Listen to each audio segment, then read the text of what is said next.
và cuối cùng là nhìn. Em mới đăng một video về chuyện tâm linh về cây nút ruồi ở đây này. Em không biết cây nút ruồi ở đây có cái ý nghĩa gì nhưng mà em không rõ nữa. Nhưng mà em nhớ ra một câu chuyện muốn kể cho mọi người nghe. Ngày trước đi học xa nhà thì ở chúng ký túc thì có rất là nhiều người ăn cơm cùng á.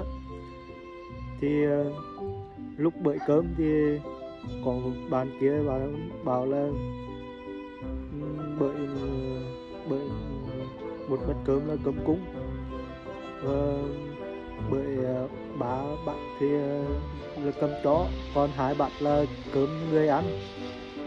Thì cuối cùng người ta bởi ăn xong hết rồi, cuối cùng anh ta lo chuyện cơm cúng với cơm chó thì cuối cùng không có miễn phí để mà ăn này hết.